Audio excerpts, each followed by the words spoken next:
پہلی بات تو یہ کہ آپ یہ دیکھیں کہ حضرت علی کی شخصیت ہمہ جہت شخصیت ہے. وہ خوبیاں جو متضاد کہلاتی ہیں، جو دو ایک جگہ جمع نہیں ہو سکتی، حضرت علی میں وہ خوبی ہے. مثلاً ایک خوبی یہ ہے کہ حضرت علی عالم بھی ہیں اور حضرت علی شجاع بھی ہیں. جو عالم ہوتا ہے وہ شجاع نہیں ہوتا، جو شجاع ہوتا ہے وہ عالم نہیں ہوتا. حضرت علی عبادت گزار بھی ہیں، حضرت علی مجاہد بھی ہیں. جو مجاہد ہوتا ہے وہ عبادت گزار نہیں ہوتا، جو عبادت گزار ہوتا ہے وہ مجاہد نہیں ہوتا. یہ ایسی متضاد یعنی کہنا چاہیے صفات ہیں جو حضرت علی میں موجود ہیں. جس حوالے سے بھی آپ حضرت علی کو دیکھیں، جو سرکار کے ختم مرتبت کی احادیث کی روشنی میں بھی دیکھیں، تو سب سے بہترین قاضی ہیں، دروازہ علم رسول ہیں، مدینہ علم کے باب ہیں.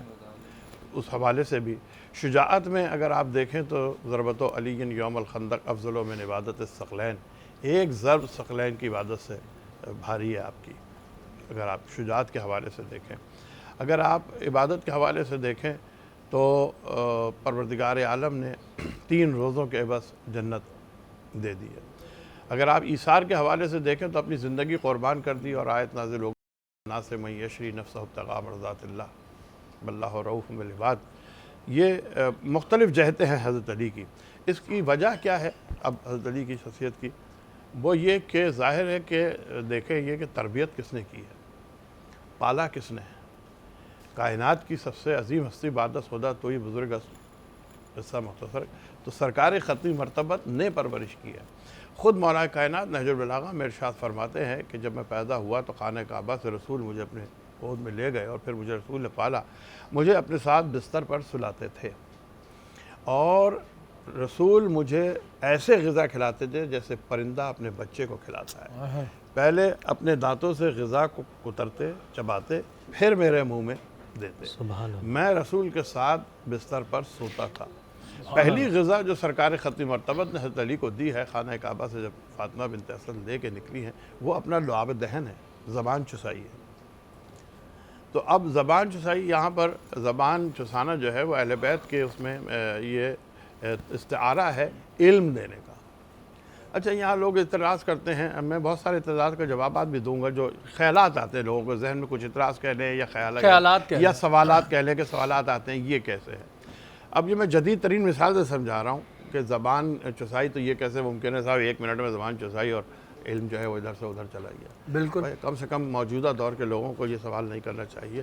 آپ کمپیوٹر پہ کام کرتے ہیں، اتنا مٹیریل آپ نے کام کیا، اب آپ اس مٹیریل کو کہیں دوسری جگہ لے جانا چاہتے ہیں تو 1 منٹ کے لیے آپ ایک چھوٹی سی زبان یو ایس بی لگاتے ہیں، ادھر سے سارا میٹر ادھر آ جاتا ہے، ادھر سے لگاتے ہیں سارا ادھر چلا جاتا ہے. تو جب آپ کی دماغ کی ایجاد یہ کام کر سکتی ہے تو وہ جو پروردگار عالم کا جن کے لیے کائنات بنی ہے، کیا اس میں اس کے پاس یہ اختیار نہیں کہ زبان چسائے اور علم جو ہے وہ علی کو منتقل کر دے. تو پروردہ ہے رسول کے، رسول کی پرورش ہے، رسول کی تربیت ہے، ساتھ ساتھ چلتے تھے. فرماتے حضرت علی کہ میں رسول کے ساتھ ایسے چلتا تھا جیسے اونٹنی کا بچہ اونٹ کے ساتھ چلتا ہے. جب اونٹنی کا بچہ اگر آپ کبھی بھی دیکھیں، اونٹنی اپنے ماں کے ساتھ جا رہی ہوگی تو وہ اگلی ٹانگوں سے رگڑ کھاتا ہوا چلتا ہے ساتھ، یعنی اتنا فاصلہ بھی نہیں وہ چھوڑتا ٹانگوں سے کہ بیچ میں سے کوئی مکھی گزر سکے، رگڑ کھاتا ہوا چلتا ہے. تو علی کہتے ہیں کہ میں رسول کے ساتھ ایسے چلتا تھا جیسے اونٹنی کا بچہ اونٹنی کے ساتھ چلتا ہے. تو ظاہر ہے کہ رسول کی تربیت ہے، جو کائنات کا افضل ترین انسان ہے، جو کائنات کا اکمل ترین انسان ہے، تو اس کا یہ شاہکار ہے. تو اس کا شاہکار یہ نامکمل یا ناقص یا کمزور کیسے ہو سکتا ہے؟ بے شک بے شک. بچپن سے جس کی تربیت کی ہو. پھر فرماتے ہیں حضرت علی کہ جب میں کچھ بڑا ہوا تو رسول کے ساتھ غار حرا پہ جانے لگا. اور جو جملہ یہاں پہ حضرت علی نے کہا ہے وہ بڑا عجیب جملہ ہے، اور تاریخ انسانیت میں جملہ کوئی اور دوسرا ادا نہیں کر سکا. کہ حضرت علی کہتے ہیں کہ ایک دن میں نے ایک چیخ سنی اور اس پہ ارشاد فرماتے ہیں انا نور الوحی و اشم راحت النبوہ. میں نے وحی کے نور کو دیکھا اور نبوت کی خوشبو کو سونگھا اور شیطان کی چیخ سنی. گویا سرکار رسالت کی تصدیق رسالت کی حضرت علی نے اپنے 3 اعضاء سے کی ہے. آنکھوں سے نور دیکھا ہے، ناک سے خوشبو سونگھی ہے، کان سے شیطان کی ناکامی کی صدا سنی ہے.